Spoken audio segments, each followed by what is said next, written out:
Welcome to First Dates and Soulmates, the romance podcast that really didn't think the full frontal nudity we were going to get would be a locker room scene. I am your host, Nikki McKnight. I'm Meg Casebolt, and I definitely sent you a text to be like, heads up!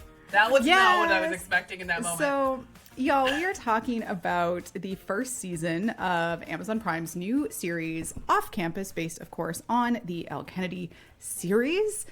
And I just finished watching it last night. You finished watching it a couple days ago. Meg, what are your overall thoughts on this adaptation and this season? Well, you know that I was like a little hesitant going into it because it's a big commitment.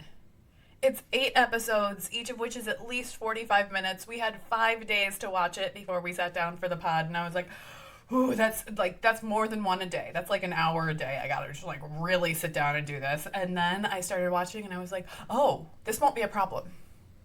Because it was so well cared for. And I know I've seen some threads about people complaining that it wasn't faithful to the books. But I think personally, and I'm sure we'll get into all of this, I think every adaptation, every adjustment was merited and was the good decision for the overall structure of the series as a way of putting it onto TV. What about you, Nikki? What did you and Jen think? Overall, fan. I really enjoyed it. I think the first couple episodes are really good. I do find that the last 2 episodes kind of, I think, lost their way a little bit in the middle. And some of the adaptation choices, I would argue, I don't love. I wish they had kept some things from the book. But it was also nice that I had only read this book one time, and I had only read it for when we did an episode on it, I think last September. Yeah. So, we're kind of looking going, Jen was asking, like, is that how it happened? I'm like, I don't remember. Maybe. I think so. I have a vague idea. But, like, overall, I really enjoyed it. I had a great time watching it. I thought the cast was really great. I love so many of the characters. I have not read the rest of the series yet, so I can't say if, this was a good adaptation of Elle, or this was a really good adaptation of Logan or whoever. But from what I saw in this, I really try when approaching adaptations to just take them at their merit, at least on the first watch through. And then if I want to nitpick afterwards and see this didn't make sense, this didn't make sense. But I think people have to realize that it's different. It's not the same thing. It's allowed to be different. And there's some character choices I wish they hadn't made. But the show contains multitudes. But overall, I'm going to give it like an 8 out of 10, I think. I'd watch it again. Yeah, I will watch season 2. 8.5. But maybe you can talk me down to an 8 like you did with other things where you're like, but this is broken. And I'm like, that is broken. You should hate this more. I have so many things to say. But overall, very much enjoyed. So for those who are not familiar with the work, go back and listen to our episode that we did on Elle Kennedy. Not only the deal, but on him. I believe it was last September. But that is a co-write with Serena Bowen. Yes. I don't want to make everything attributed straight to Elle Kennedy. Yeah, but if you are not familiar with the series, Off Campus is the name of the series, and it follows several hockey players at this Boston University-esque type of environment, and all of the various friends, family members, and things around that college. And then each book follows a different couple. Book 1 is called The Deal, which is Hannah and Garrett's book. I kind of want to go maybe a little bit episode by episode here, because I think there's some really cool stuff that happens in the first kind of episodes. Especially because I think they do lose the thread a little bit at the end, so that way we can front load the things that we loved for our listeners. You say that, and I'm going to start with something. I was like, what the fuck is this? Why is she alone in the hockey rink? Why are these kids? These kids have jobs, and somehow they are all key holders to very expensive institutions.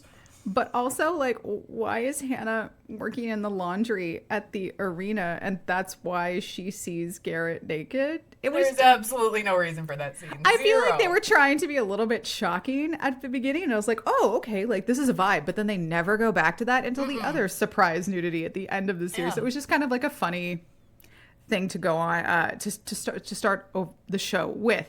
Okay, but then I think they just wanted to have some sort of this is the 2 characters that you're going to see for the next 8 hours. But none of it made sense. She never worked at the hockey arena again. It felt like it was out of place. But Okay. Yeah, I saw like comments saying, I was like, no, it's her work study job. And because of it, she works in different departments all the time. So she just happened to be at the arena in janitorial or something that day. And I was like, odd, sure. I don't think I really care, but it was a weird decision. It was I a think, weird to choice. start off the season.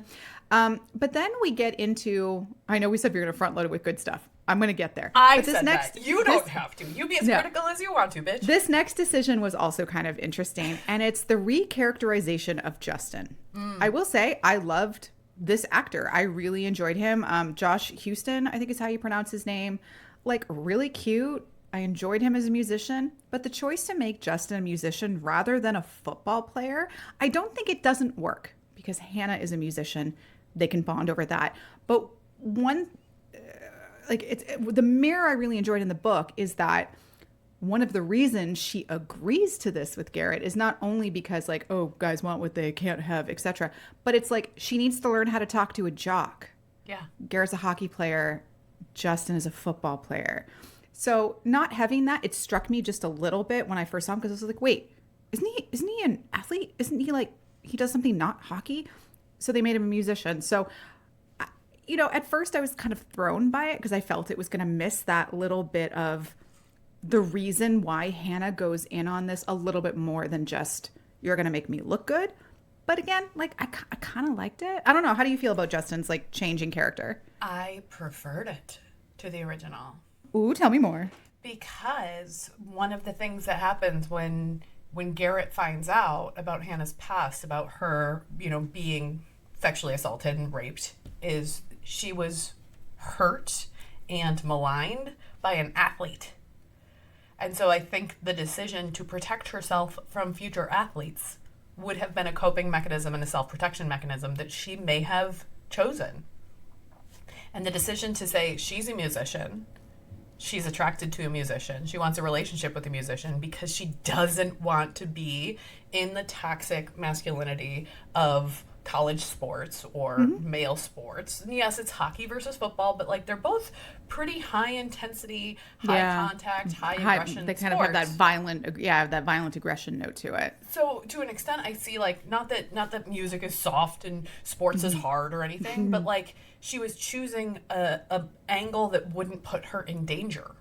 Yeah, you know what? As you say that really makes sense. And then it also allowed, we always talk about like narrative economy when you move into something, like something turns into a screenwriting or a screenplay, that Cass and MJ, who in the book were Hannah's, for the showcase Like that she was duet working on, partners, Cass was the male singer, MJ was this composer, the writer of the song that they were going to do.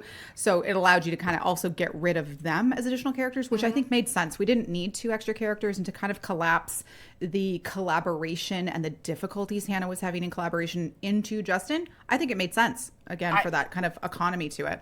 All right, Completely I like agreed. it. I think that putting Justin into, and then you also have the tension of, okay, now she's finally dating Garrett, like episode 3 or something, and she's still working with Justin, and Garrett is aware that she had feelings for Justin, and the whole point of this was to get her with Justin, and he sort of pushed her to Justin, and now he has to, I think there's a moment where she's like, okay, I broke up with Justin, and he's like, not what you want to hear a girlfriend say about somebody else, So I liked that tension too, that even when, Garrett fell first, and Garrett fell harder, I think, and he still wants what's best for Hannah, and what's best for Hannah is to have her be with Justin, and I liked that tension. And this brings us into when Garrett and Hannah actually meet, even though he thinks her name is Mona or something else. It must be an M, which is funny. And it's because in their philosophy, ethics, whatever class it is, Hannah's the only one that gets a good grade. And this is where we get Garrett asking her to help tutor him. And I gotta say, like, Belmont Cameli plays Garrett. Holy shit, he was good. He was so good. I enjoyed him so much on screen. Like he's cute, he's good looking, but he really, I think, struck that beautiful balance between Garrett as being like that really smart, really fucking charming guy who's not too chatty, like too much like a Chad, like a sports Chad, but like when he has to have those vulnerable moments, I thought he was so fun. So even as he's like calling Hannah the wrong name, or he's saying this is how I need help, and he starts calling her Wellesley, I was like, I just really enjoyed him. He was like, he did so much nonverbal acting. Yes. Especially in the final episodes where you just got so much of his reaction and his facial expressions because he was so locked up. Mm-hmm. The dialogue didn't need to be there, and he was just so stuck in himself. I loved that. I thought he was incredible because he was so outwardly charming and so inwardly broken, which is like, how much more do we love a romance hero who's outwardly charming and inwardly broken? And the woman pulls him back together and makes him a better person. I think I said this when we did the episode on The Deal, that Garrett is written in such a way that I totally understand why people like him. He's charming as hell. Yeah. He's funny. He's witty. Like, it makes sense that people like him, not just because he's captain of the hockey team. I think the show does a great job of introducing the rest of the team and the supporting characters pretty quickly. We get to see all of Garrett's housemates. We get to see Elle and Sean and Hannah's other friends. But we do get this really quick moment of Garrett and Kendall hooking up at the house during a party.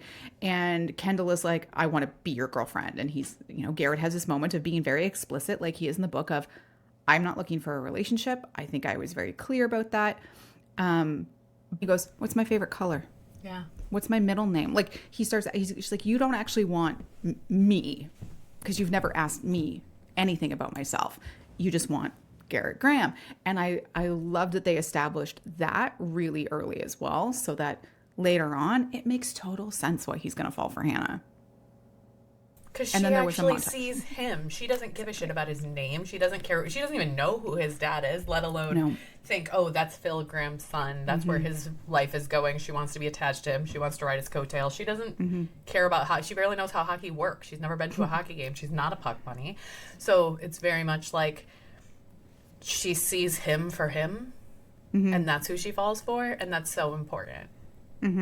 Yeah, and then I do like, during this introduction process of kind of setting the scene of, this is the college, this is the hierarchy, these are the friends, is we get a montage of sweaty hockey players. Of course we do.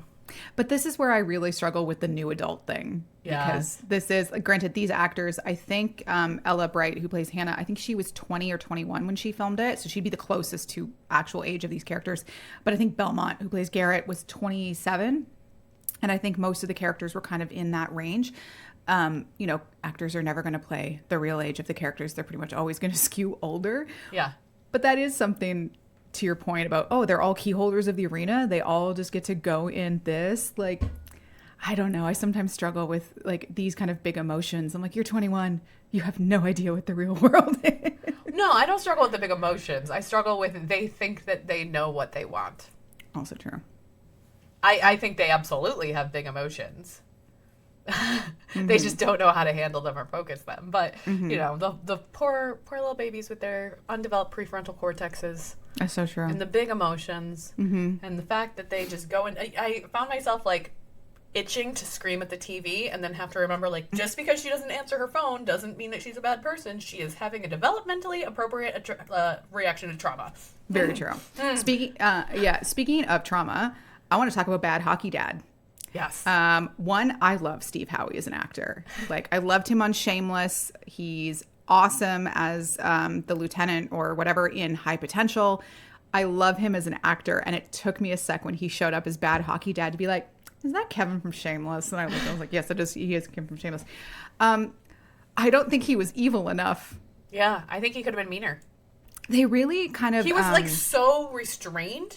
And yes, I wanted him to be more, like, and I think what they were trying to do with it was, I've changed. I'm reformed. You remember me from when your mom was alive as being aggressive and abusive.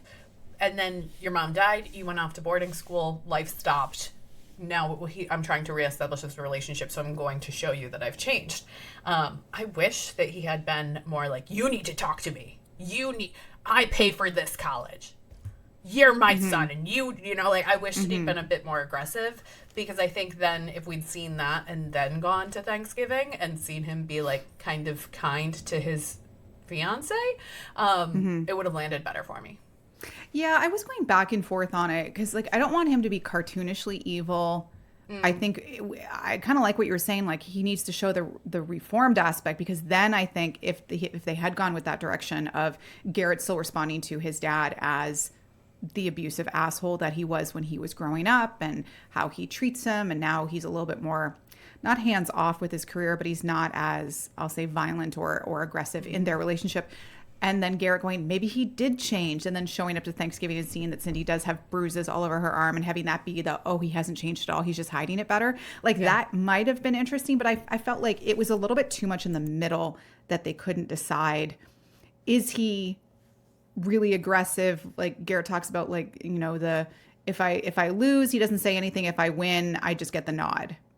But we didn't get to see his dad meddling enough to be like, oh, this totally explains why Garrett feels the way that he does. And then I want to jump ahead just a little bit in talking about his dad.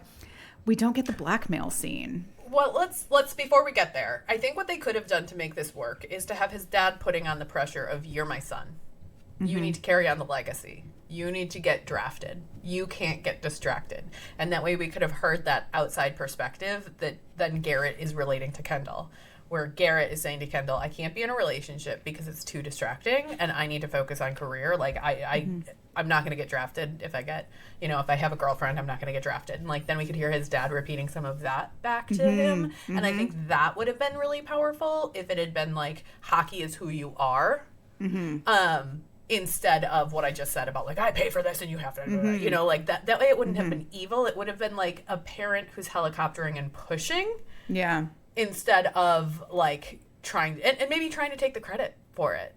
Yeah, because I think that definitely was present more in the book, that thing of like, you only have this because of me. So that when Garrett starts to struggle with, am I doing this because I love it, or am I doing this because this is the only thing I have done and can do? That might have made that pop out a little bit more. A little harder.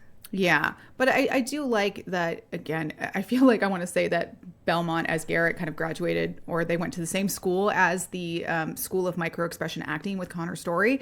So much of this shit is on his face that I love that this first episode ends with at the fair or carnival or whatever.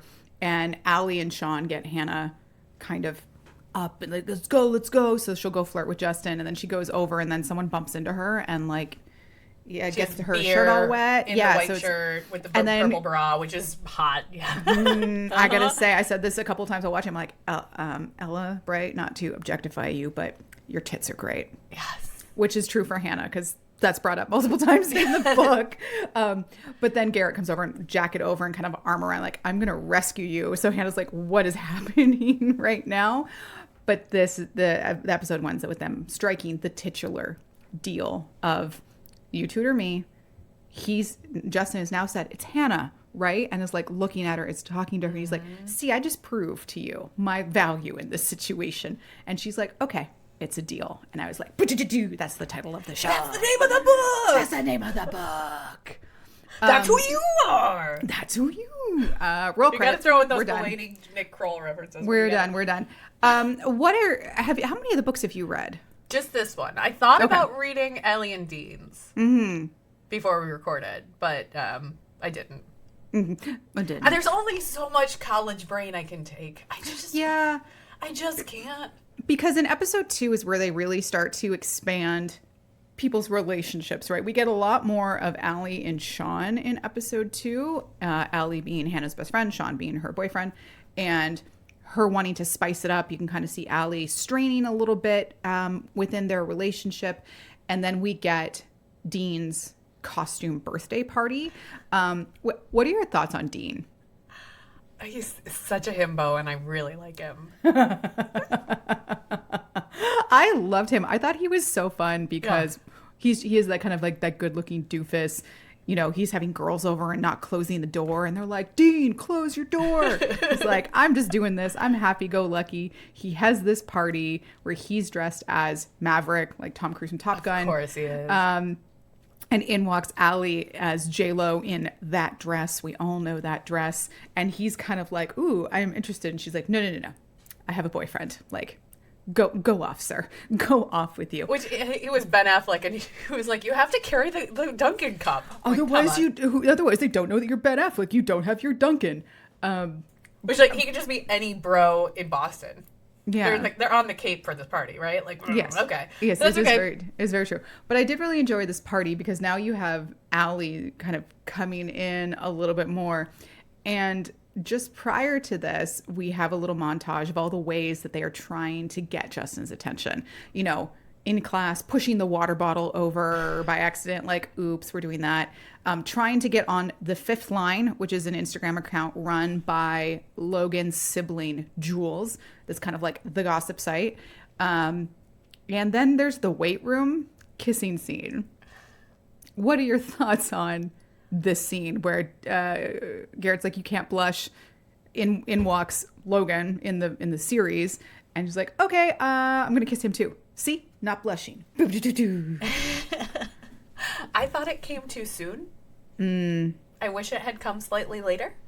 I thought that their progression, and actually I remember thinking when I read the book, it felt like they got together too soon because I was expecting the fake dating to happen for longer. I think we talked about that in that last episode. It's like they got together at like 30%, and I was like, oh, okay. Like, so that worked out for you, Garrett. And then so often with fake dating, especially, it's like you're fake dating till 70 or 80%, whereas this is, okay, fake dating, we accomplished what we wanted to accomplish, you got him, I got my A, but actually let's date for real, okay. And then the rest of it is the struggles of being in a relationship, which is very different structurally from what most of the books of that particular trope do. But I also did feel like it was quick. I almost wanted that to be in episode 3 or even later on, where I wanted her to be still a little blushy, a little bit like, I don't want to kiss you, I don't want to do this. But I did love, and I remember that moment from the book. I think it may have been not in the weight room, but in the house. I liked it in the weight room because it sort of gave it that like public energy. But then it also sort of gives you the, why does Logan have a crush on Hannah? Oh. Yeah, I think that made more sense because in the book she kisses Dean. It's not Logan. It makes sense that it's Logan. I agree, and I like that they have a couple of moments. It comes in episode 3 when he like runs into her on the porch and is "Where's your Blueberoo?" We have this relationship. But going back to episode 2, so we've got Hannah and Garrett doing their fake dating, trying to get Justin's attention, doing the weight room kiss scene. We've got Elle and Sean, and then Elle going to the costume party because Hannah and Garrett and Dean and Allie's book kind of happen in the same timeline. A lot of their relationship is crossover, which specifically in one episode that I really want to talk about when we get there because it was one of my favorite episodes. I loved the way that they did this. But I like that we get to see the difference in starting points for Garrett and Dean. Like how they're coming into it, because at first glance they're kind of the same character, right? Like they're that Chad hockey player, right? That's all the women, kind of the jockey type. But we're seeing really early that they are very different, which I just like seeing because it gives a reason why these girls, these women, I guess they're in their 20s. I'm going to call them women because it feels weird to call them girls. Yeah. Where these women like Elle and Hannah start liking them, like it's a reason. It's not. Going back to Garrett's conversation with Kendall in the earlier episode, like it's not just because they are them, right? But it's we not also just because get to they see have the certain jersey, or they're on the team, or they have a certain future, or they have a certain amount of money in their trust funds, but they like their personalities, which makes sense, which you would want in an ideal situation. Yeah, and this is also the episode that lays pipe for some of, I'm going to call them love triangles, even though they're not fully realized. Is like Elle dances with Dean. It's like, but no, I have a boyfriend. But this is also at the party where we know that Hannah doesn't drink in public, and Garrett is in the kitchen getting a drink. It's like, oh, she doesn't really drink. And Logan hands him a closed can of beer because he's just like, closed drinks are like, they're better. They're safer. Yeah. And it's just something like to see that Logan is putting that, he's seeing this. And I was like, this, again, is laying pipe for why, he has a crush on Hannah. Or we see that it's not new. It's probably been there for a while. But we do get a really cute moment at the end of this episode, which is everybody's done. The party is over. Hannah goes upstairs to the room with Garrett. And he's just like, he lies on the bed. She's like, you're taking the bed? I love this scene so much. Yeah. It is really cute. And then, you know, they're fighting who's going to get the bed and sharing And they're or both not. so stubborn, and so they both Yes. end up on the floor, but they can sort of see each other underneath the bed and like sort of not see each other. And oh god, I loved it. It reminded me of People I Meet on Vacation had something similar where they're both speaking to the ceiling. I can't remember which one of the. I know Poppy was on the floor. Maybe he was on the bed. It's in the flashback when they're like on the it's road like trip. their first road trip, and like something happens to the car, and they have to stay at a hotel. But I liked it so much. I think better with he's on the both of floor. Yeah, maybe. But yeah, I think you're right. I think she takes the bed. But the fact that Hannah doesn't take the bed when Garrett's like, great, well, I'll sleep on the floor. And Hannah's like, I can sleep on the floor too. Yeah. Most characters don't do that. They both laid there and then they ended up together and then Garrett leaves. And I loved that choice of them sort of having the ability to speak into the darkness and to tell some of the truths that were uncomfortable because they weren't looking at each other. Like the way that you trap your kids in the car to ask them questions because then they're not looking at you and you're like, oh, you don't, well, there's... Clearly, I'm not a parent, but this is when you not want a Finn to parenting talk to technique. you, take him for a drive because especially now with kids like not being able to sit in the front seat, like my kid's in the back seat. I'm like, so how was school today? And he'll just start talking Because he can't escape. See my face. He can't escape. Like it's almost like that. It's not quite forced proximity in that case. She could have left, but like the ability to speak without being seen is and to be in the dark and to feel like it's safer. It's not pillow talk. You're not in an intimate situation, but you are. Like I thought that was such a beautiful decision to have them have that intimacy without the visibility. And then we get that moment when they start talking about music and she's like, oh, do you know this version of this? And this is a song that I wrote. And then she gets the laptop and they both come up onto the bed and have a conversation, then fall asleep that way. And Garrett wakes up first and he's like, I'm going to get back down on the floor. Because I think this is really showing why I loved Garrett so much when we talked about him in the book is like, he's socially aware. He is emotionally aware. He is so safe for her. Even before he knows he needs to be, he is. He's making those safe choices. He's taking care of her. Can I tell you how long it took me to figure out his costume? I didn't get that he was a magician and she was Nobody did. I didn't Nobody get got that. That's the joke in this show until Hannah shows up. Even after she showed up. Even after she showed up, I was doesn't like... Jules specifically and everyone is like, say... oh, we thought he was a vampire. We thought he was a vampire. He's not a vampire. It took me so long to figure out he's a magician. I didn't get it, Nikki. I thought, so what is he then? I didn't understand. I thought he was a vampire, but as soon as Hannah showed up, I think it was actually Jen that goes, oh, he's a magician. And then Jules said he's not a vampire. Yeah. I don't know. Like because I like how the costumes were essentially like duos. It was couples or like Dean and Bo. It was Bo. Goose and Maverick. We didn't know who Bo was very well at that point. No, you just knew it was like, I don't even know his name was said. Yeah, I don't even know if they had said his name out loud up at that point. Which I was fine with because I feel like they did, we should talk about this. They did a really good job of introducing people slowly while also having them around. Where it was like, episode 1, we got Allie's roommate's boyfriend, and just the housemates. Yeah. And then the world and Justin. And then the world slowly expanded. Yeah. And so by the end of it, I could be like, oh, right, Bo, he grew up with Dean, and Joanna is his sister, and she's a Broadway artist. Joanna Maxwell? The Joanna Maxwell. Oh, and there's this other guy that he didn't like. We don't know why. It expanded so slowly that I could keep those people in my head. This wasn't Game of Thrones, and here's 25 different types of lineage that you have to remember. I never watched Game of Thrones. I couldn't handle it. Okay, but here's my question for you. If you had to go to a costume party like Dean's birthday, where you had to be in a duo costume, what would you do? Oh, I mean, this brings us back to Bridgerton, season 4, episode 1, where they had their joint costumes, and we got like Antony and Cleopatra, and we got what was it? Zeus, Lady Danbury, and her brother both showed up as Zeus. Both showed up as Zeus. Ben and I, back when Parks and Rec was a big thing, we went as April and Andy to a costume party that required it. When the kids were little, we did a whole family costume where it was, the kids were, I'm going to say, Batman and Robin. And so we were Superman and Wonder Woman. And we've done Toy Story too, where I got to be cute. Jessie. That works. That but works. I think, like it. You know, family costumes aside, I don't know, because we never really did it before. I think I tried once for a Hermione and Harry, and he was like, "I'm not doing that." But I was like, "No, I'm nerdy. I can wear the cute little cape." And he was like, "No, we're not doing that." I was like, "All you need is like glasses and a scar. You can do this." It's very easy. It's very easy. Okay. I was like, "I'll just frizz out my hair. It'll be great." But no, I'm into it. It was a no.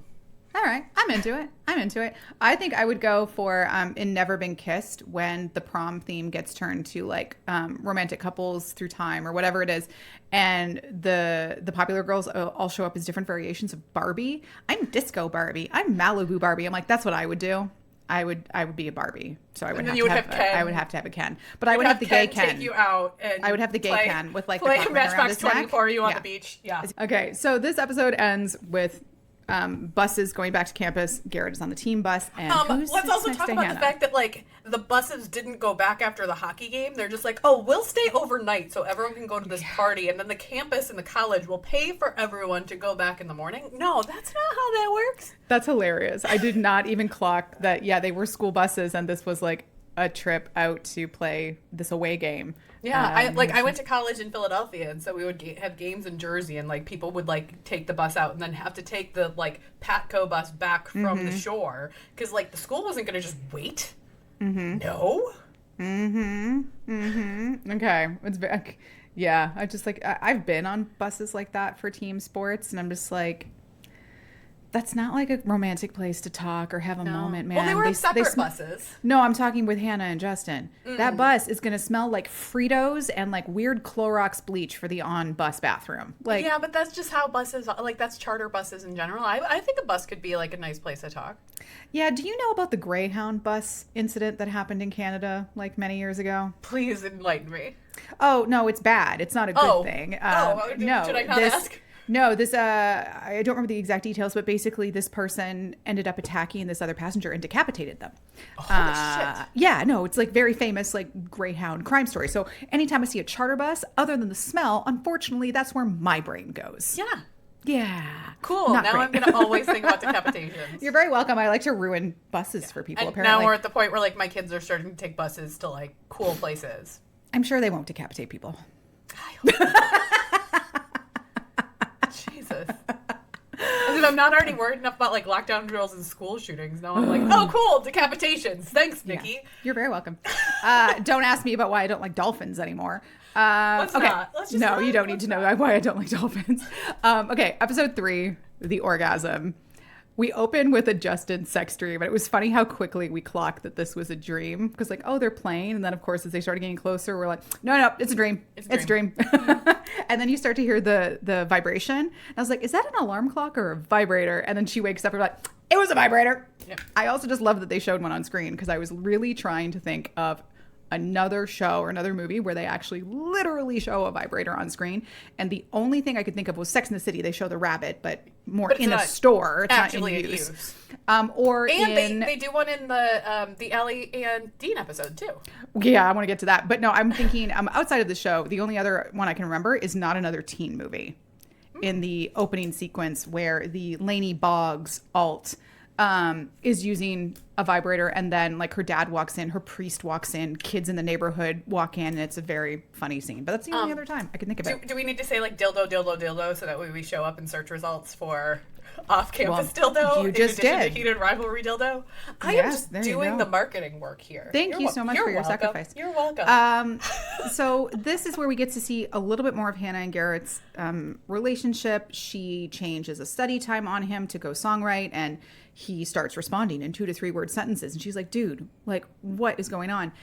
We start to see Allie and Sean's relationship continue to crack in that he's talking about going to Vermont and how she's not really going to make it as an actress anyway.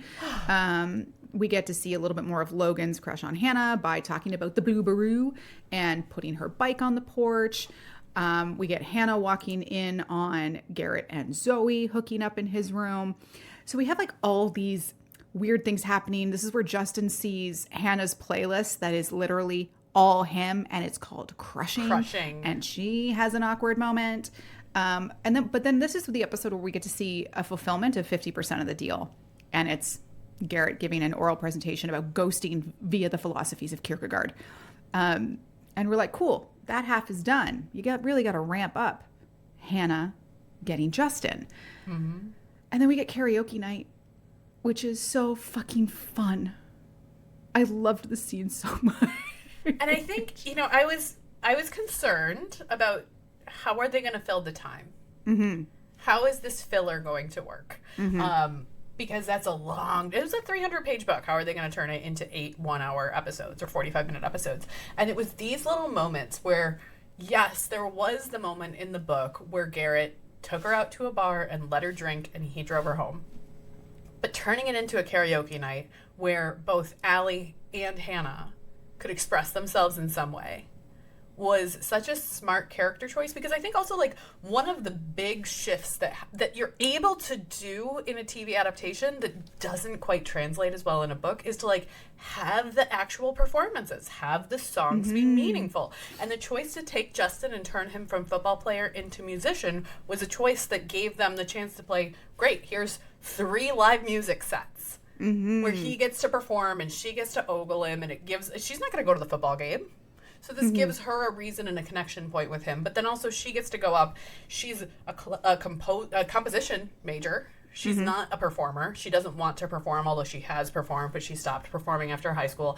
And so she gets to go on stage and be in the spotlight, and Garrett gets to see her performance and see her flirtation and see how fucking sexy she is. She was so good when she sang Sweet Cherry Pie, also inspired choice, since that was a song that I think Garrett was listening to when he was hooking up with Zoe. Yeah. So that was really funny. Ella Bright did all her own singing and most of the playing, like the guitar and the piano. She did most of that herself, and she's fucking phenomenal. I could tell it was her real voice. Mm-hmm. It was just so clearly hers, but I didn't realize that she was also doing the guitar. I mean, she was strumming correctly, you sort of watch, but the way that they cut it could be anybody's hand. Yeah, like learn this to 1 or 2 strums with your fingers on this chord and then off your nose. Like she did it all herself, which I thought was so fun. Yeah. But this was a scene like 5 years ago, I would have been like, wow, that's a big acting thing. And now that I have a kid who's like, oh yeah, this is a guitar, I'm like, yeah. I really, the one thing I wished for this scene is I wanted to see prior to this Hannah be a little bit more closed off, so that when she discovers that she really likes pina coladas and she sings Sweet Cherry Pie, we as the audience are surprised because we haven't seen this from her yet. So I did want to. But she already had the bitches back moment where she's dancing around in the green room. Which, like, how often does he just walk away from games to like meander his way around the hockey arena? Yeah, like the intermissions aren't that long. It's a 20-minute intermission. Like, where are they going? How many musical places do they have at a hockey arena? Yeah, but also like just with that one, you're underground at the arena, obviously, but like, do you know how many people it takes to run a facility like that? And then during a big hockey game like this, you're telling me there was nobody in those hallways that saw him walk by? Anyway, but like I loved her That's like performance. One of my biggest logic gaps of this whole thing is like how often they're alone in the arena. Yeah, it's just not realistic. Expensive it is to have an arena open. Yeah. And like the facilities, like no. The lights were always on. It was always. And then when they take a fucking turkey and they're like, let's just destroy it in the middle of this place, and no, we're not gonna have to clean it up. Yeah, right. Yeah, the fuck right. Yeah. But we do get to see this really big moment with Garrett being like, I will watch you. I will watch your drinks. When you leave your drink, I will watch it. I will stay sober. You have fun. Turns out she loves pina coladas. We get Elle like word vomiting in the bathroom about her relationship with Sean and whether or not she's going to make it. Yeah. Which was not that good. No, she was not that impressive of a performer. No, like at least not singing. I think she's an actor. She's not a singer, was what I could tell from that. But she was still very funny because also Maureen is meant to be kind of nuts in her performance style. Complete so really, you could say it's an artistic choice. So they go back after the karaoke party, and Garrett finds all of her clothes just like on the stairway going up after he puts Elle to lie down on the couch. And Hannah wants to hook up. Garrett says, no, you are drunk. And then the episode ends the next morning with a very impactful line that I think most of us saw coming just based on the episode title, which is, I need you to give me an orgasm. Da, da, da, da, and credits. And not just, I need you to give me an orgasm, but Justin texted me. He wants to hang out. I need you to give me an orgasm. It's not, I need you. It's, I need somebody to do this for me so I can do it with him. Like, it's still using Garrett, but I don't think that she thinks of it as using him because she's seen him hook up with people. She knows what his reputation is. She doesn't think that he'll take it too seriously. Like, it makes a lot of sense. What'd she say in the next episode? She's like, you're low stakes. And for him to think of somebody thinking of him as low stakes is like a huge ego blow for him, you know? Yeah, but like she also does say like, I trust you. Like You're we my are friend. friends. Yeah. Because in the next episode, this is where Hannah tells Garrett about what happened to her in high school, the sexual assault and kind of what came after. And he says, okay, yes, I will do this for you. And then we get this amazing talk he has with Dean in the gym, and why I love Dean. And he does really kind of fall into this himbo. He's like, hey, I have this thing. It's totally not Hannah, but I want to make it good for her. And Dean's just like, yeah, do all the things, bro. Take all the tools in your toolbox, but you know what the most important tool is? Trust.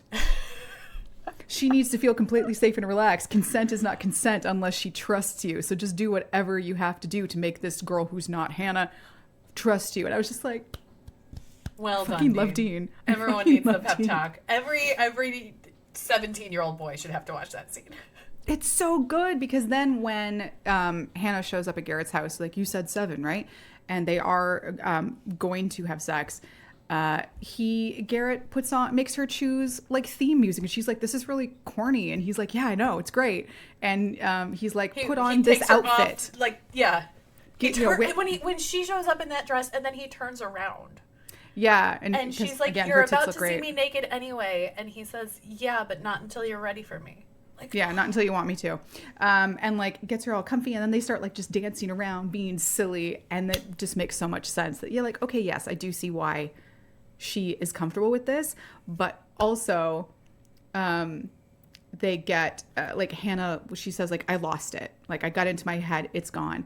And then he's like, no, nothing is wrong with you, you are not broken, why don't we just do ourselves and see what happens? And I was like, oh, I'm surprised at the amount of emotional growth from a boy in high school, or not high school, by this young man in college. Like, oh, he is really emotionally aware. And the song choice too, like the Motown, baby, now that I found you, I can't let you go. Like, yeah. And the callback to it later, I can't imagine how much they spent on like musical licensing. The music in the show was so good. So good. I was really happy. Such an important part of the storytelling. I loved it. Yeah, but they spent all their money on music licensing and no money on fucking lighting in this scene. When I'm watching this scene, I literally say to Jen, I'm like, what in the HBO heated rivalry lighting is this bullshit? Can't see shit. Can't see shit. It was all like blue light. Now you know what it's like to be an American. That's because this is a Prime show, not Crave. Crave spends money on lighting. I guess so. Well, the sun goes down so soon in Canada, you have to spend money on lighting. That's otherwise true. Everyone sees them more effective.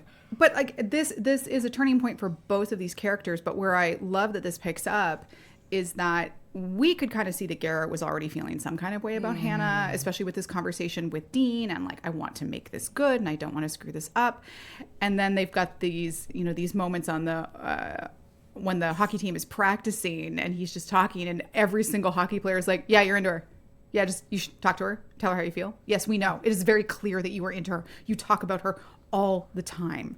And I was like, I love, again, going back to the book, that he was the first one to really put language and awareness around this in their relationship. Because so often it's the girl first. But also, while that conversation is happening, they're passing this fraternity hazing banana. With back Tucker. and forth down the line. Bernardo the banana.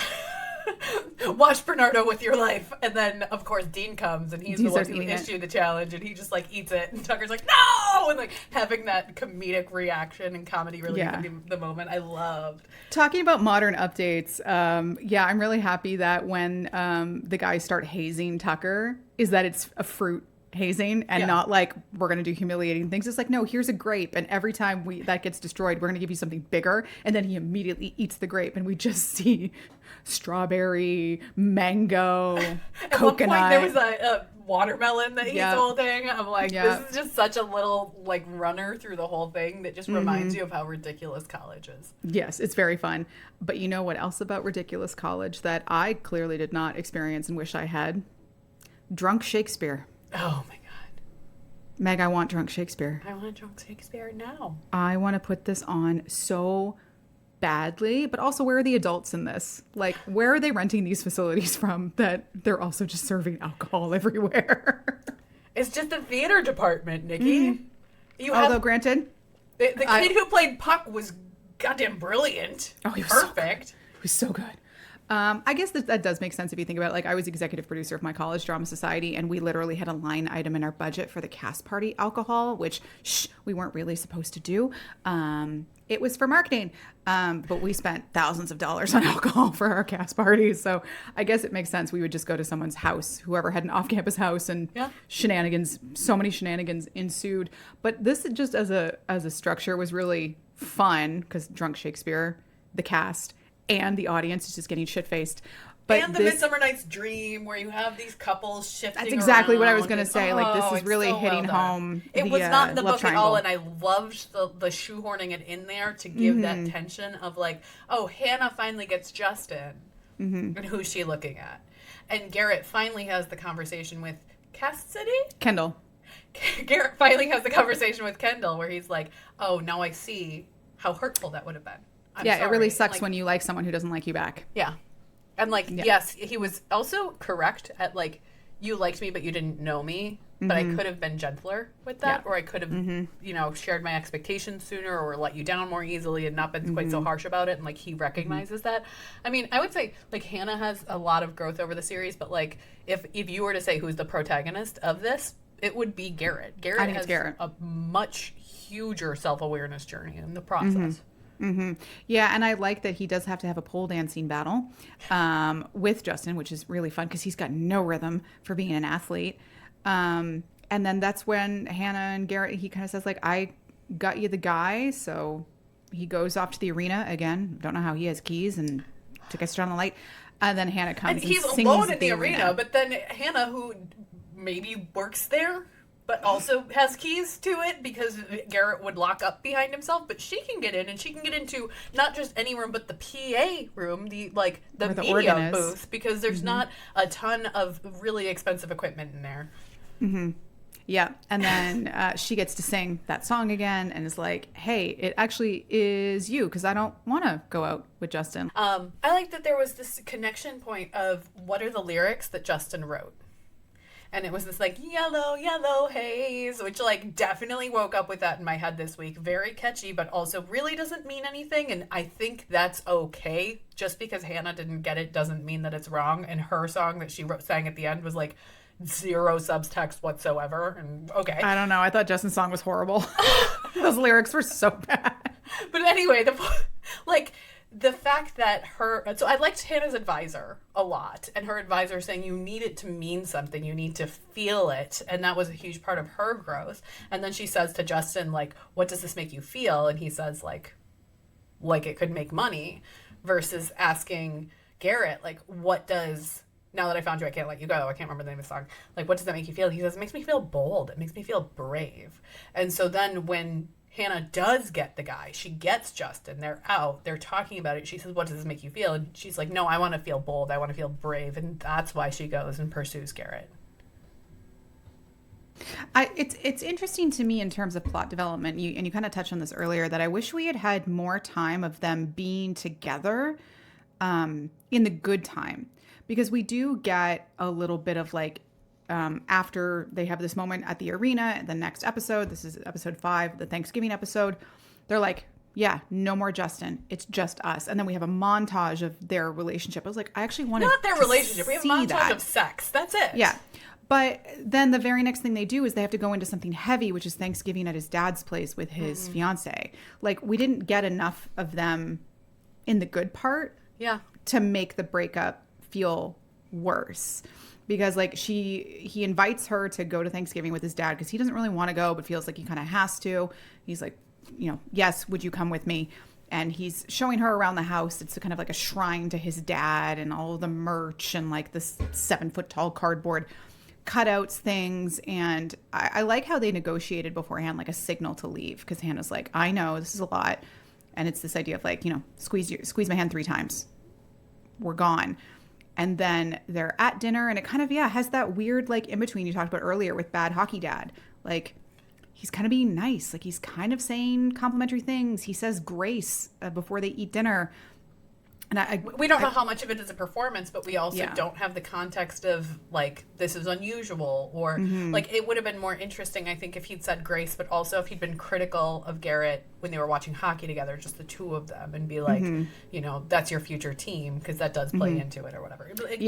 Getting more of that, like, your future relies on this, and it relies on me, and it relies on my name, and this is what your bedroom became, the shrine to me. Because that's what you are to me, is just the legacy of my name and my performance, and like the next generation and the lineage is there. And I liked that, but I don't feel like it was clearly articulated by the character of Phil Graham. I think that if Phil had said more, it would have come across harder as, is Garrett feeling this external pressure from the media, or has he been growing up with this feeling of, I don't get to be anything but Phil Graham's son, which he says, but you don't see it from the dad. Yeah, you don't see it from the dad. If anything, you see it more from his friends saying like, oh, it must be so cool. Later when they have the fundraiser, it's like, why can't you ask your dad for these things? Yeah, that I wish it had come a little bit more from his dad, so that we understood how bad it really was, so that when he sees at dinner that Cindy has bruises on her wrist, and he leaves, like, we see that as yet another straw that broke the camel's back, but probably the biggest one now, because he has Hannah with him to kind of hold him through it. And then when he breaks down in the car ride home, again, I was like, fucking Garrett, man. He's so good. Yes. Yeah. And then there's the background of this episode is the Friendsgiving. I feel really bad for Tucker, y'all. You're showing up to a house and not bringing food with you. Nobody brought food, and then Jules is like, we're just going to steal the marshmallows because our mom's in rehab. And I was like, this doesn't, even though it did come around, I was like, that's just a dick move. Like, if you want to go see your mom, go see your mom. That's fine. But don't, like, ruin all of Tucker's hard work just to, like, think that you're being funny. It made me dislike Jules, which I really liked Jules, the character. It just felt like, yes, they're 19, they're immature, but, like, that was rude. That was self-serving. Weird. I don't know. It was weird. I'm like, I don't know what it was meant to say about them or the people in the relationship. Like, I do like that we got to just have some fun, casual time with a group of friends. But they were just so mean to Tucker. Poor Tucker.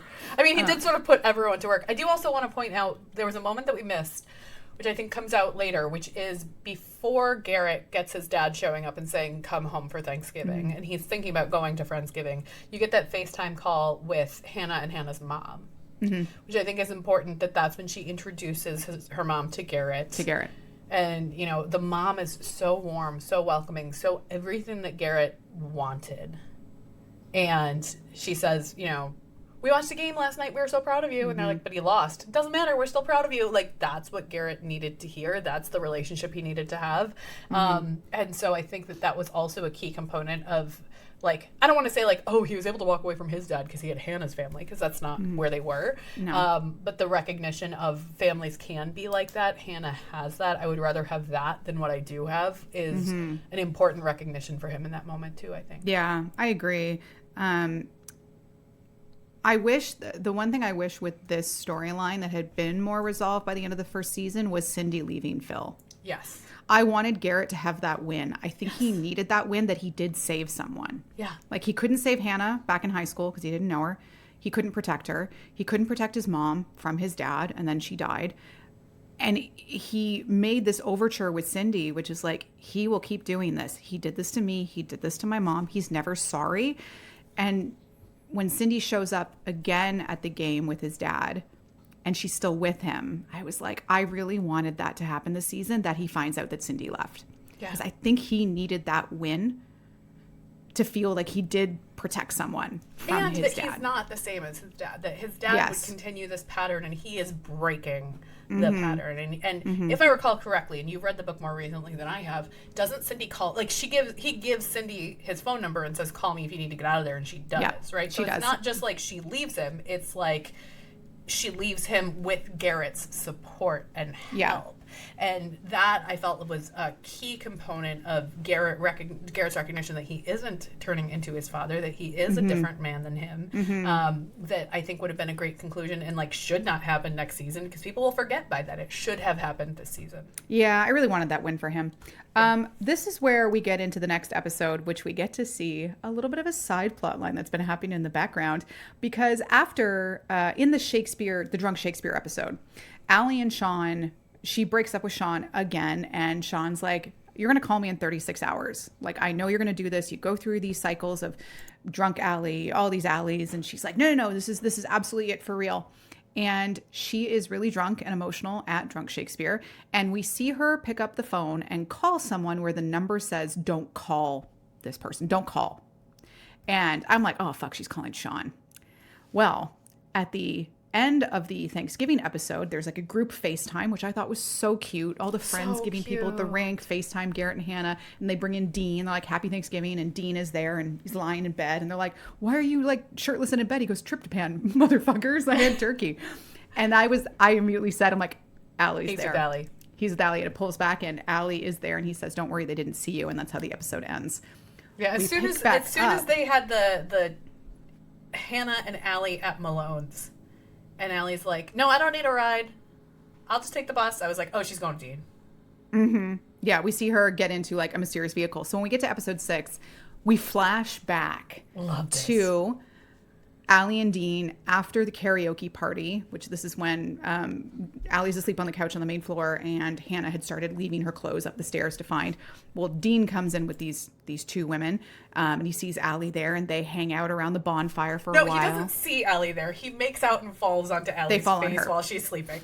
Yeah, but they go out and they hang out by the bonfire, and he's kind of talking to her about this relationship, and he's like, I'm a roller coaster, people. You'll want a fun ride. Here's my phone number. And he puts his cell phone number into Allie's phone. And she's like, I don't like roller coasters. I don't do those. And she changes his number to the do not call. And I was like, oh my God, it was Dean. I loved this reveal so much that it was Dean. Because I did happiness because I love Dean.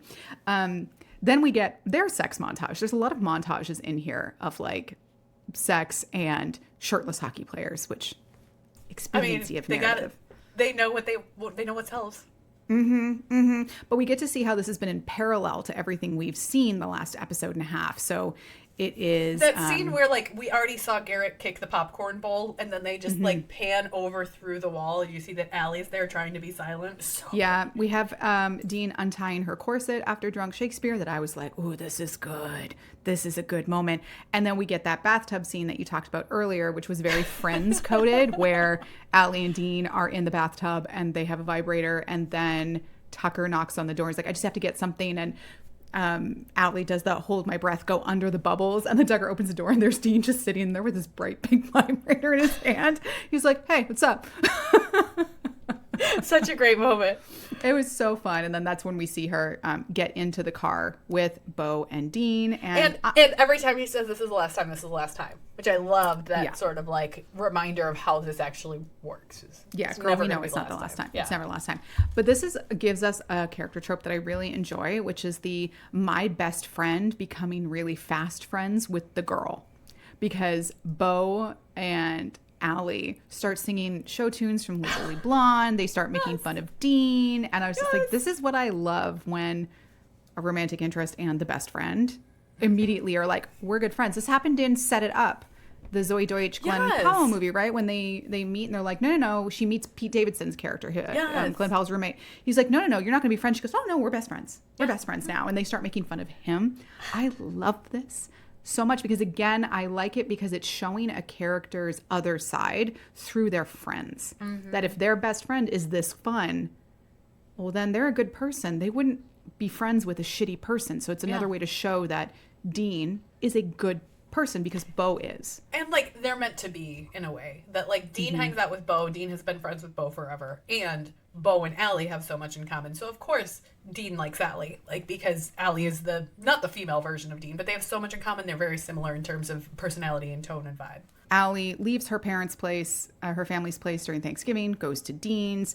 I love that she asks him what his big move is, because it's very much like Emma Stone and Ryan Gosling in Crazy Stupid Love. Yes. Like, what's your move? He goes, I do the Dirty Dancing move. And I'm like, is that why Dirty Dancing is shown a lot in this movie? Because they're talking about the move and also the watermelon? I don't know. I feel like there has to be a reference going in here somewhere. But I like that she goes to his place and they have their strip chess moment, which I thought was really funny. So such a great moment. Such a good scene. But then Allie leaves, like, really awkwardly. So I was finding it really difficult to get a read on where Allie was at this point, because she hasn't yet said to him, you need to go sleep with other people. She hasn't really said to him, like, we need to change what we're doing. So, like, where do you think Allie is at this point? I loved Allie as a character. Loved her, especially as a best friend character. But I couldn't stand that she was still so attached to Sean when Sean was so shitty to her. And I think they should have done a better job of showing Allie and Sean in a good spot. I think that would have made me feel more empathetic to her.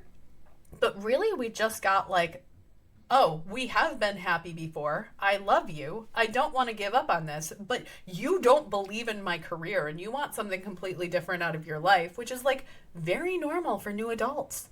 You shouldn't change your life for this person. The fact that they broke up and got together so many times is not an indicator that they're meant to be. It's an indicator that something is wrong, that they need to have a larger conversation about. And the fact that you have feelings for him does not make him your forever. And then she gets into this like, oh, well, I shouldn't give up on love because we've already put in the work. It's like, well, if you're not going in the same direction, then you should give up on love. You should break up with him. And then you break up with him and then you feel guilty about sleeping with someone else. But like, you're broken up with him.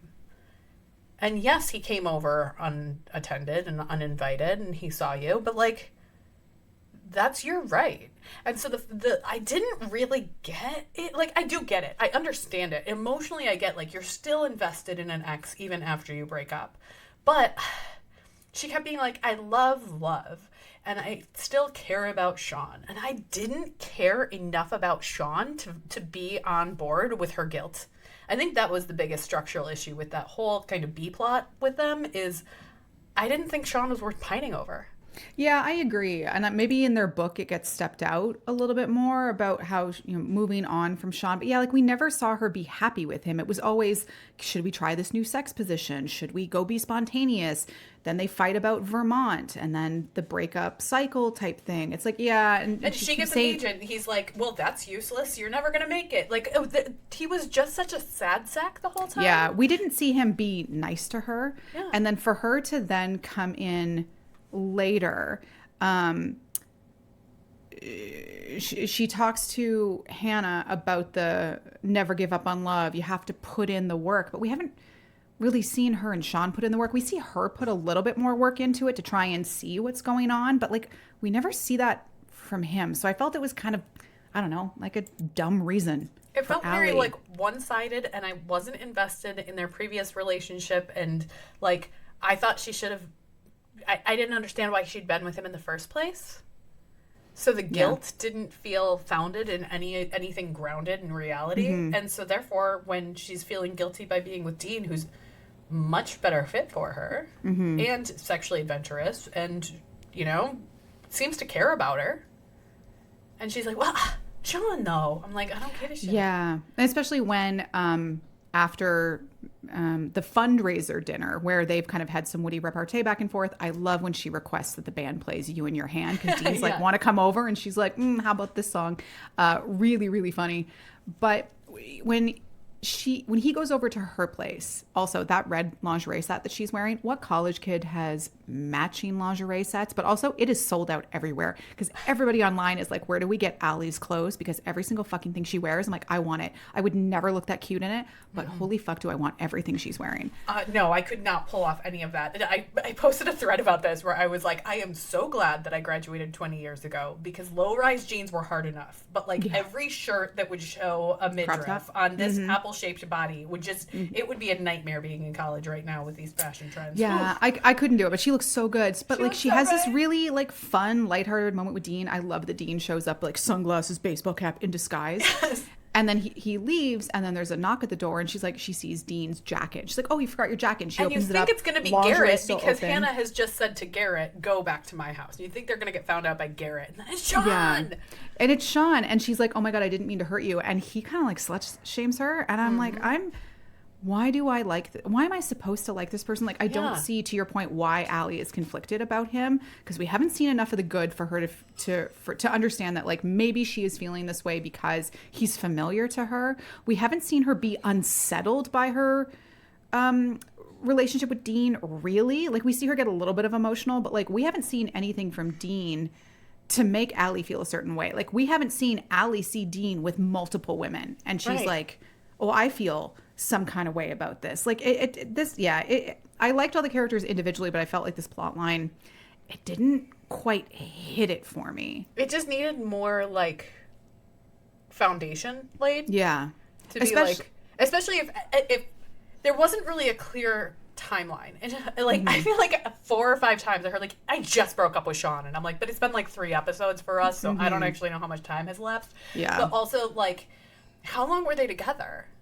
Are they since they met their first day in freshman year, and I believe they're either they're juniors in the book, but I think they might be seniors in the show. I couldn't tell. Yeah, it's really well, no, because Hannah wants to go back for another year. Okay, so it's been I'd say 1 to 2 years that she and Sean have been together. And I think also like if Allie had said to Dean, I've already been in a relationship for 2 years of college. I need to go explore. I need to sleep around. I need to not be in a relationship. And I think that just like setting that expectation instead of like, it's the last time, it's the last time, it's the last time. I think if she had said like, I need to go be spontaneous. I need to try new things from the beginning, just like you, because you are Six Flags. I think that would have dissipated a lot of my concerns about this, especially when Sean shows up and she's like, well, I don't care about Dean, but I hurt Sean and I loved Sean. Or loved.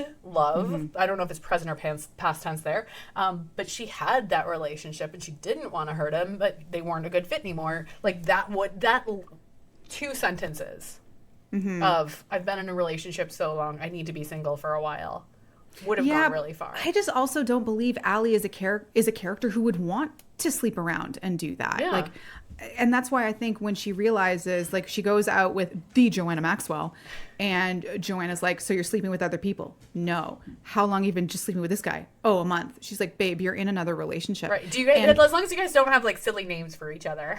They have that. It's Maverick. I think like Allie might be demisexual and not know it. Like, she wants to have the connection with people, you know, and when the Joanna Maxwell is like, you know, that's what makes it fun to have, like, no strings attached text, and that guy is no strings.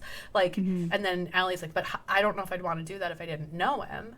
You know, like, she wants that connection with people. She doesn't want this, and then she gets that with Dean, and Dean doesn't want that until he does.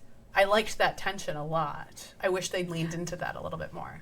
Yeah, I just think like Allie just likes being in a relationship, and Joanna does call her on it. Sean has said this to her a few times. Well, because Sean criticizes Allie later, like, you just can't not be in a relationship.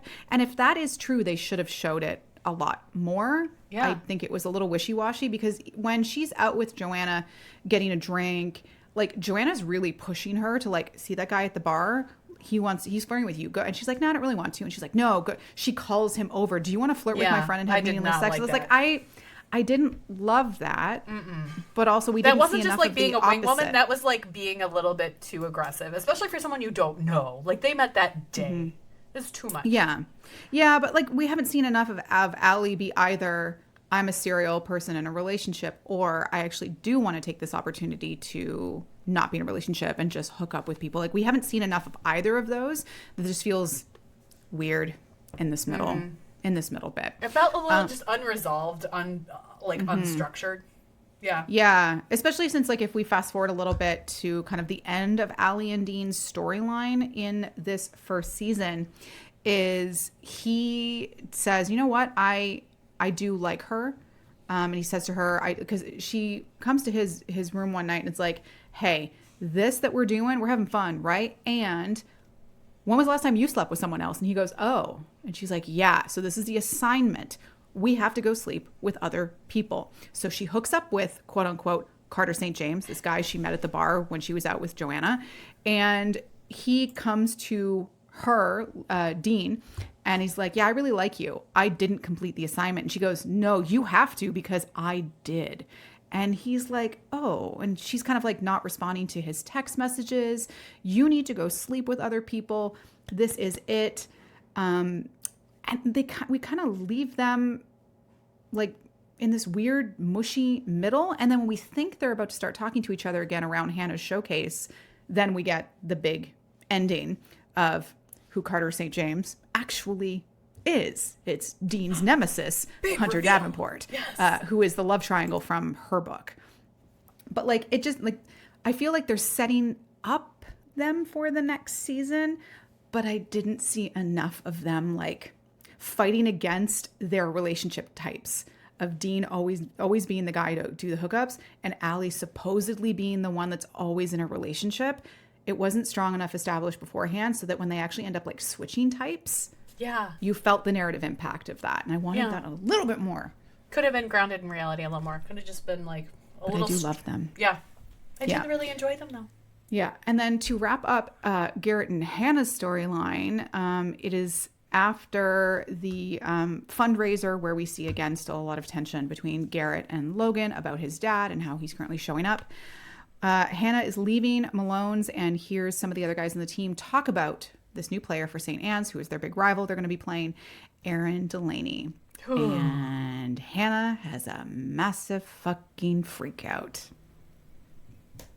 This is not fun. I was confused though. Was Aaron, because in the book, Aaron is a friend of the guy who assaulted her and is the one who like talked in court about how she's a liar. It kind of, I almost thought in this they were making him her rapist. And I was a little confused on that. No, the way that they did it in the book was he was just like a spectator at the game. Yeah. And then the way that they did it here is that he was the rapist. And he was so they did make that explicit that he is actually the person. Because in the book it's not him either. It's a guy who him. Yeah, it's a guy who went on the stand like, from him. Yeah, no, this was they made it he is the one who was the rapist who is also like on the team playing. Garrett. Yeah. Which I thought that it was a more direct approach to be to have him do the reveal. Rather than have it be like Hannah has to tell Garrett and then Garrett goes after a fan, although to an extent like it sort of made more sense that Garrett would get suspended by going after a fan than going after a player, but it was a very aggressive like situation, over the top, not just like a regular hockey fight. But I liked that direct conversation between the two of them instead of like Hannah needing to say, oh no, he is the one, he took the stand, Hannah couldn't do anything to stop it. I hated this whole handling of this plot line. Yeah. Like this is where these last two episodes is really where the story started to get messy. And I think it lost a lot of the emotional weight by bringing in what I would call CW type drama. This is really where it started going, right? So, we have some more bad hockey dad moments. And when Hannah realizes that the team is going to be playing Delaney and she has this moment and she drops out of the pop showcase because she's like, I can't feel things anymore. Like, this is so vulnerable. How do you let yourself do this? And she shows up to the game because she gets a voicemail from Garrett's like, where are you? Like, I need you. I need a coach. I need my coach Wellesley to kind of help me through this. And when Delaney says to him, like, I'm going to enjoy beating you. What I'm going to enjoy more is beating you in front of that lying bad words. Yes, bad word. All of these things. And then Garrett beats the shit out of him. And all we see is him come off the ice covered in blood. And Hannah is angry that, every time I tell people about this, things go wrong. I didn't ask you to do anything. I'm over it. No, you're not. But what I don't like here is this is where Garrett breaks up with her because he's like, I'm too much like my dad, apparently, or I'm not right. You should have better people. And he takes himself out of the relationship, which I was like, I don't like this. I much preferred the blackmail angle from the story and the fact that it was Hannah that broke up with him. But also, I hate the impact that this violent act has on the team about how, yeah, he gets a 4-game suspension, but then that puts him in front of the NCAA and they're like, actually, you were at a practice with the Bruins. We're going to reset your team's entire fucking season. So you're actually 0-17 now. Like, I thought that part was stupid. It was so dumb. It was stupid. It was so dumb. Excessive. It was stupid. I didn't mind the choice to have Garrett break up with Hannah to protect Hannah. I didn't mind it. And here's why. I thought that the, like, deus ex machina of the dad goes to Hannah and says, like, Garrett's going to lose his scholarship if you don't break up with him, and I'm not paying for anything, and Hannah thinks she's doing it for Garrett, felt so over manipulative. And I even in the book, I thought, like, yes, now it's Hannah's decision to break up with Garrett, to pretend she never cared so that she can protect him. But it also felt like exploited, and it was a miscommunication thing because Garrett was like, oh, well, I have this trust fund, you know, like it was very easily resolved and almost too easily resolved in the book. And it felt like too much external pressure cooker situation versus Garrett coming up against his own self-concept where and to be fair, he says to Logan later on, I blacked out. I don't remember what happened. And like, that was probably terrifying to him, is blacking out, waking up covered in someone else's blood, not remembering being pulled off of him, and then having his dad say to him, that was great hockey. You're just like me. And then having Hannah yell at him. I think he did the right thing by saying, I don't trust myself with you. Yeah, maybe what I needed was just more of what we said earlier. I needed more of his dad being this more omnipresent figure of violence and pressure, so that if he did black out, which when he watches back footage of the fight on Jules's Fifth Line account, and he's like, oh, holy shit, like he goes to Logan, like, you pulled me off. I don't remember any of this. Like, maybe that would have made sense that he broke up with her if we had seen more of him fighting with that. But we never really saw Garrett be violent before, or even the stirrings of violence. Like, yes, after Thanksgiving, he was doing his whole clenchy fist thing. But, like, we never really saw him get too close to the edge beforehand and him pulling himself back. And then this fight becomes the thing that he can't pull himself back for. Like, he does black out. Maybe that would have made it land a little bit better for me. But, like... But I think also then, you know, what worked incredibly well in the book like, I loved what they did in the book where Hannah breaks up with Garrett. Garrett doesn't understand why. So Garrett says, okay, I want you to be with whoever you want to be with. And then he puts the moratorium on the campus that nobody can be with Hannah. That worked. Without that, then the moratorium of nobody can talk to Hannah and it's just like becomes this hearsay thing is stupid. It's stupid. It doesn't work. It was a weird adaptation. Yeah. Yeah. Like, a lot of people were like, I'm really happy they got rid of the hands off because, like, how dare Garrett? Like, that's fucked up. You're controlling who she's with. But then it being hearsay and, like, a miscommunication, like, oh, no, I didn't say that. I guess people just cut that entirely. That way. Yeah. Like, it was kind of weird. Because it didn't work anymore without that. Yeah. Like, it didn't work. So, yeah. Especially because you had... And like the way that it worked in the book too is he is in the locker room naked and she goes in and yells at him naked, and now she's just surrounded by other naked people and everyone but Garrett is naked, and I was like, this is supposed to be comedic, but it's also like a really serious scene, and then it's the bottom moment. falls out from under it, and like it didn't work. That whole setup didn't work for me. Yeah, it was kind like of weird. I'm fine with nudity in movies. I understand why the main characters don't get nudity, but like the secondary characters, you can get nudity. So, you know, we get Kendall, like, not full frontal, but like, you know, waist up. We get full boobs. We get full boobs for her and no one else. But then, we get Garrett's butt a couple times. Yeah, great, no problem. But then they just like zoom in on like characters that don't have names, get like super full. It was very Jason Segel forgetting Sarah Marshall in terms of like the fixation on it type of thing.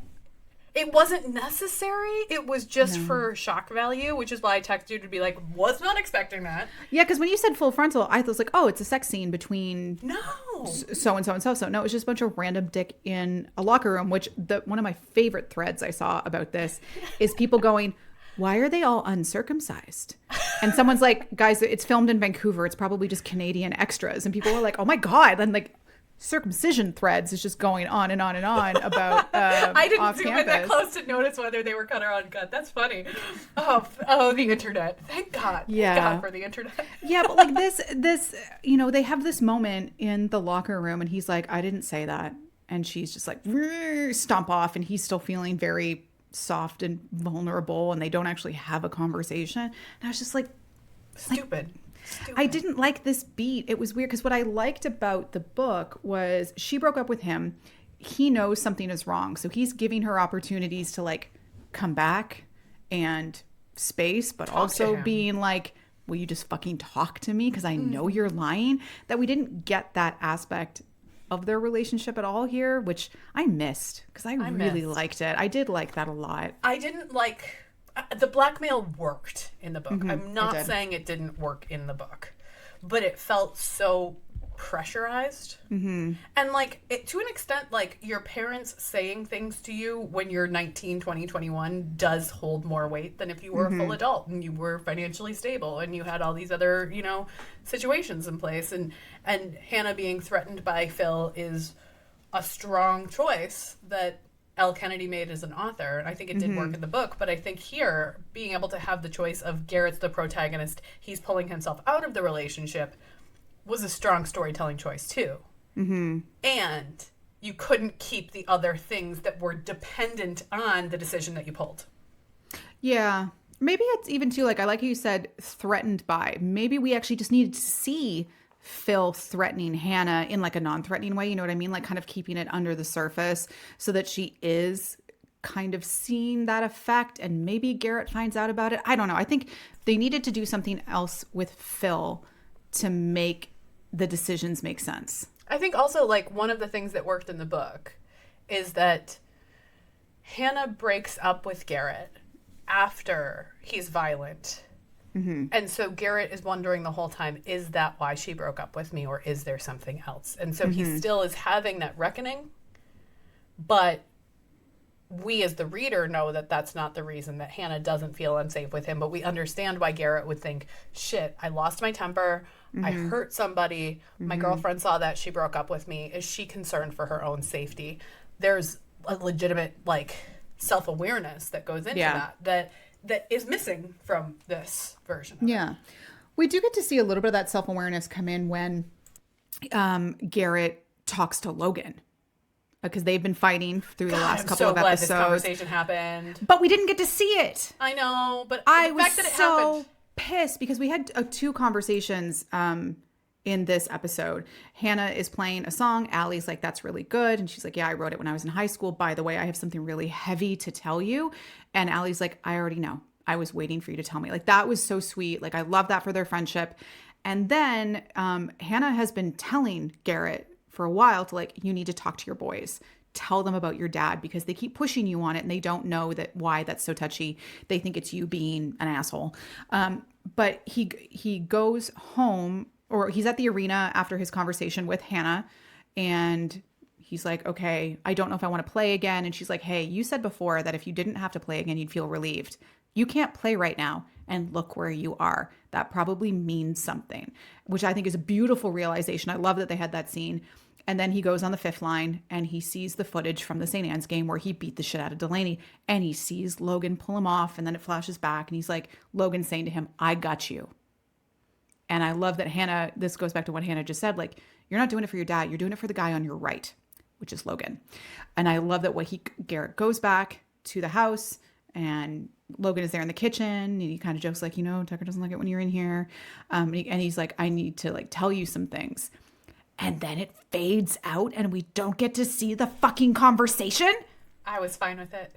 Oh no, we got to see it with Allie. I was like, why didn't we get to see it with them? Because all they've been doing is bitching at each other for episodes. Because with Allie, you see, I knew all along and I was waiting for you to tell me. With Logan, it's, I went home for Thanksgiving and here's everything from episode 5 and here's what happened in episode 6. You know, like it's a recap of what we already know. But I don't think he would have done it that way. No? No, I don't think he would have been like, here's all the things. I think he would, like, in my mind, like, what I would have loved to have seen is him saying, like, look, I apologize for being an asshole when you push me on my dad, but here's the thing. Since I was young, my dad has pushed me to be this, because he has this apology he does with the team on, hey, I thought because I was the captain, I had to do all of these things. He, like, after this conversation, he goes to the locker room, apologizes to the team about how he took it all himself, and he makes Logan captain for the games that he's out of. So if we had seen before that, I thought I had to do it all myself, because he says that to the team. So we don't need to see that. But I think if we had seen him verbalize to Logan the pressure he had been under from his dad and how it made him lose his sense of identity. So in the next scene, he's giving Logan a literal piece of his identity, being the C on his jersey. I think that would have been so good. And we would have had to seen men having vulnerable, explicit conversations. Okay, you convinced me, but also it hinges on, we needed that identity piece to come from his dad that was completely missing from this. It was his missing. Dad was too restrained. I needed to see all these pieces, and I think the dominoes would have landed a little bit better. Yeah, I completely agree. I'm on board with your version of it now. Yes, I'm winning again. I know. And then this is where we get, Elle calls Dean and is like, by the way, Hannah's back in the showcase. I love her advisor so much. Elle calls Dean from Carter St. James's bed. Let's make sure that that's clear. Oh, yeah. By the way, yeah, she did hook up with slept Carter with, St. I James. can't remember what his face's name is. Hunter Davenport is his real name, but go. yes. And yeah, she gets a text from Hannah, and Hannah's saying, by the way, I'm doing the showcase. I love her advisor through all of this. She's like, I know I dropped out. Can I drop back in? He goes, we didn't want to spend the money to reprint the programs. You're on after so-and-so. And she's like, oh, shit. Okay. She texts Allie, I'm in. Allie gets the message when she's with, quote unquote, Carter St. James. And then she calls Dean, and she's like, Hannah's in the showcase. You need to get Garrett's ass there now. And I love how Dean is immediately, yep, I'm on it. Garrett, we're going. Hannah's in the showcase. I don't think she wants me there. Fuck yes, she wants you there. And then the whole team is like, we're going. And they all go to the showcase. I was like, I love Friends. I do want to also say it's Logan who says, fuck yeah, she wants you there. And I think it's important, not just because Dean wants Allie, but because Logan has a crush on Hannah, but knows that Garrett's who Hannah wants. You are correct. Yes. Yep. I do love that moment. And then we get to see the showcase. I really like the song. Why is the keyboard so fucking low? And why is she wearing ankle boots with that dress? The ankle boots in the dress was a terrible choice. It was a weird choice. That is not a dress that needs boots. That is a dress that requires heels. And also, like, that dress was too much for a pop showcase. But okay. And I completely agree. The placement of the piano being, like, her arms were fully out. And, like, on YouTube, you could see, like, straight out in front of her body. Like, it was... It was like standing, it was down by her hips. Yeah. Yeah, like that's the height, like if you're seated. But if she's standing, because she's playing guitar, she's using her loop machine, she's singing. I'm like, was it so that way it was out of higher? So that way they didn't have to like do them at the same time? But they could just I think you could hide that so easily. You could hide it. Yeah. It was just a weird thing to fixate on. But I do love. I love the song. I fixated on it too. I definitely bumped on it too. Yeah. But I loved the song. I loved the message, and I loved that when she looked out, she saw not only Garrett and Allie there, but she saw fucking everybody. Because she talked earlier about how this incident in high school and her assault ruined things for her family, because she does have this really emotional conversation with her mom about, my bike broke, I can't fix it. It's not really about the bike. But she's, I feel guilty. And her mom's like, what do you have to feel guilty about? What did you do wrong? What did you do wrong? If you feel guilty, then that must mean you did something wrong. So tell me, darling daughter, what did you do wrong? Nothing. So I loved, like, because she talked about her parents losing friends. I was watching that episode. I tried to watch everything during the week as much as possible, so that way I wasn't like missing out on family time. But that one I didn't make it until this weekend, so I was like hiding out from my kids. And as the mom is being like the most receptive, sweet, thoughtful, therapeutic mom, my kids are like, Mom, can you make me pancakes? And I'm like, no. I'm watching this moment. Leave me alone. Yeah, leave me alone. I'll make you pancakes after the mom fixes things. Yeah, it was such a great scene. But I love that she gets to see people around her, and now some of those people know. Now in the book, Hannah did give Garrett permission to tell Coach and some of the players what had happened to her, to explain why he was violent. Right. So in the book, a few more people do know about her assault. But in this one, it's just Garrett and Allie that know. But I liked her being able to look out and see not only them, but everybody else. And I was like, what a fun moment for her to see like that support be there. She's being vulnerable literally in front of people, and they give her a standing ovation. She comes in second in the showcase, and like they get back together, and Garrett says, you know, you should be with who you want, but I want it to be me. I was like, oh, I love that. Oh, I love that. Logistical bump also. If you have that many lights on you, there's no way you can see anyone in the audience. Oh, hell no. Like, it would be very challenging. Granted, like, they are in the first row, so like you might be able to see them. So they got there late, and she went on the first row. Second, and they got the first row. That's not. I was like, who did they get to move? I'm like, no, they would be at the back of the orchestra section to walk in that late, or I know maybe we're just like, being nitpicky. I get it. We don't really care about this. But or maybe Elle would be at the front because she may have gotten there at the start. But like the team getting there late, no, I'm sorry, they would not get front row seats for this. Right. So we, you know, they're back together. They have expressed themselves. They've had conversations with their best friend about their situations, and then we get them in the bar. And Dean says to Allie, "I didn't sleep with someone else. I like you." And in walks Carter St. James. And as soon as he walked in, I went, oh my God, that's Hunter.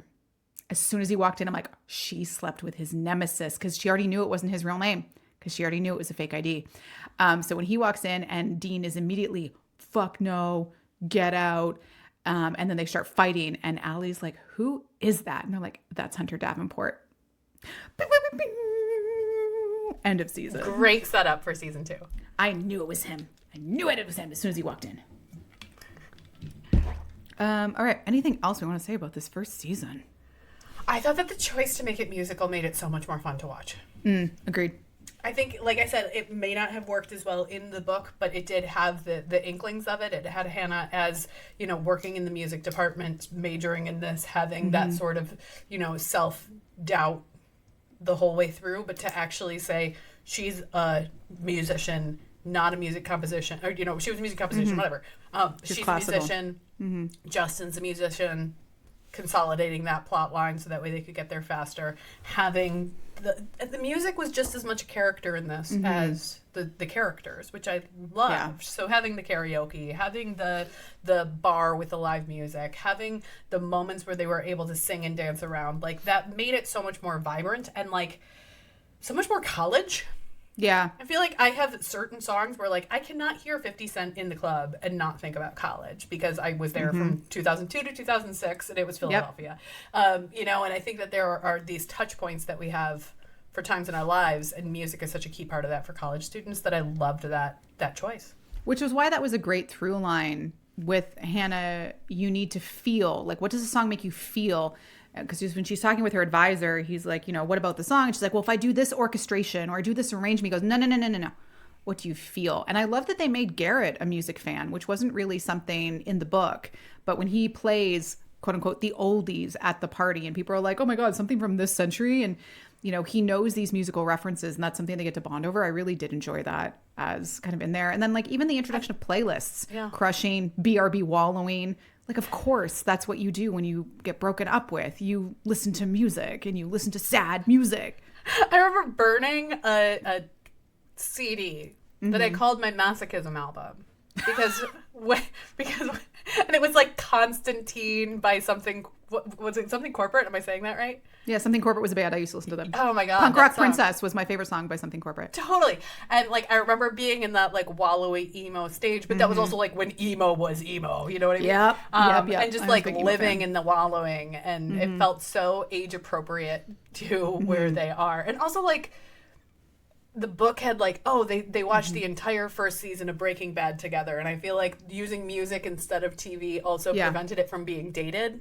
Yeah. It worked really well in the book to have it be Breaking Bad, but like now having the music tie them together, I think like brings out so much more.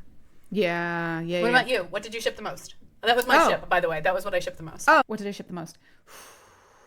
Garrett Graham. Yeah. Like you know, all the actors were great. Like I loved Ella Braid as Hannah, but Belmont Cameli as Garrett, like it was everything I wanted from that character.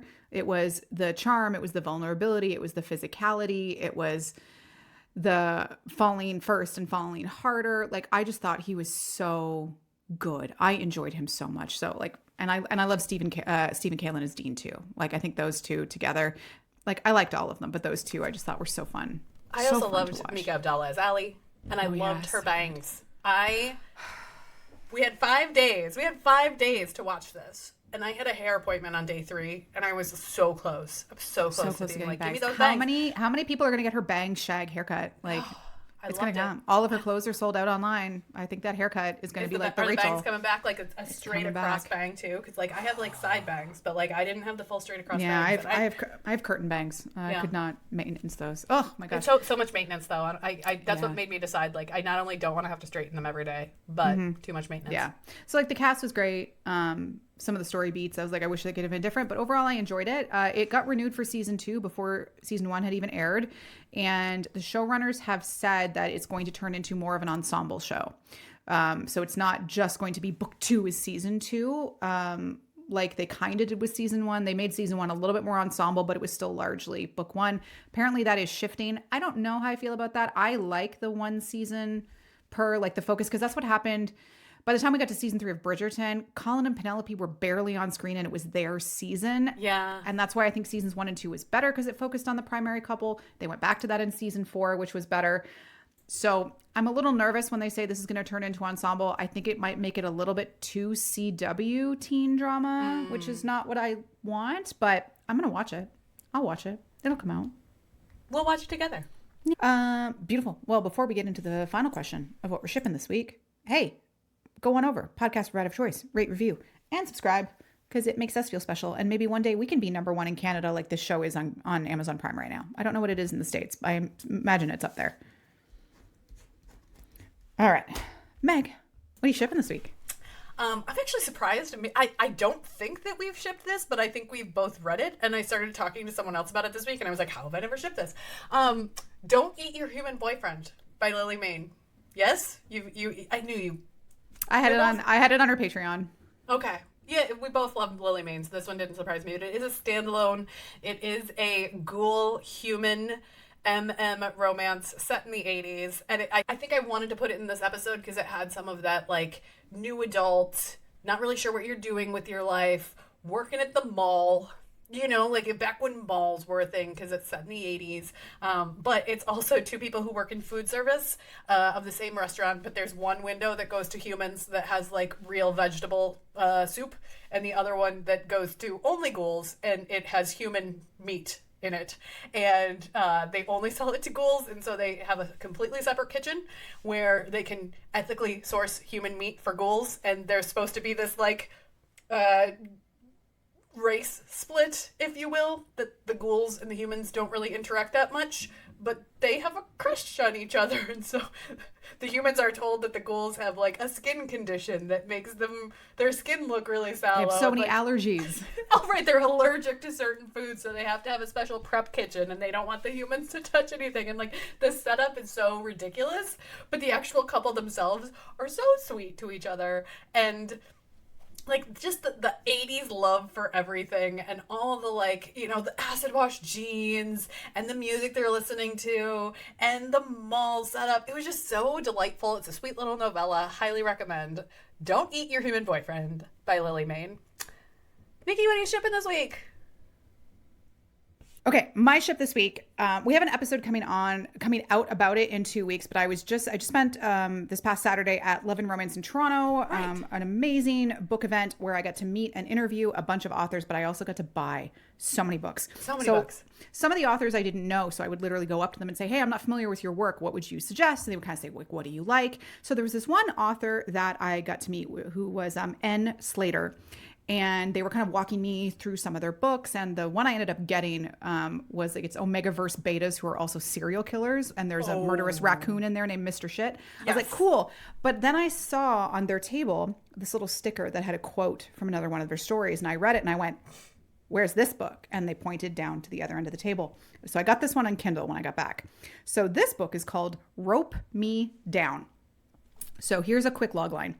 My ex left me on the side of the road. His father picked me up, and now I'm in his bed and his other sons. I've never loved life more.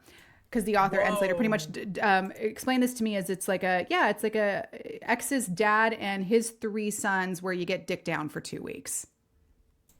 So basically, quite a vacation. So basically, you have this character who has like an abusive boyfriend, who leaves him on the side of a highway after an argument, and his ex's dad finds out and comes and picks him up and says, hey, like, you'll stay here tonight. And then it turns, he's like, yeah, we share people. So it is MMMMM with his ex's 3 brothers and their father take him apart like he's a prize to be won.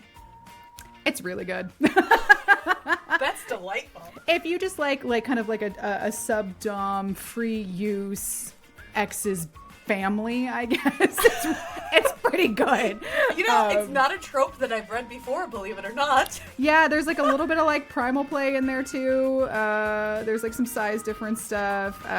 It is pretty good. So if you want to go check out Rope Me Down by N. Slater, and then I will report back on the serial killer book, which I think is Beta's Unhinged, but I haven't read that one yet.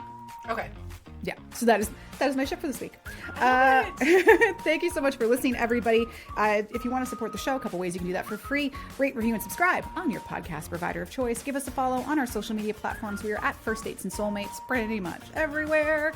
And if you have a little bit of money you'd like to send our way, you can check out our show sponsorships now available. Meg has put together some most excellent packages for you linked in the show notes, where you can subscribe to the show on Substack. Do it for 1 month. Do it for many months.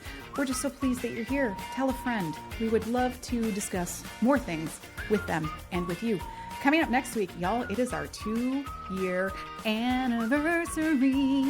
Happy anniversary, Nikki. Happy anniversary. And that is coming up next week. You're not going to believe what we rank for in Google search terms. All right, we'll see you next week. Bye. Bye.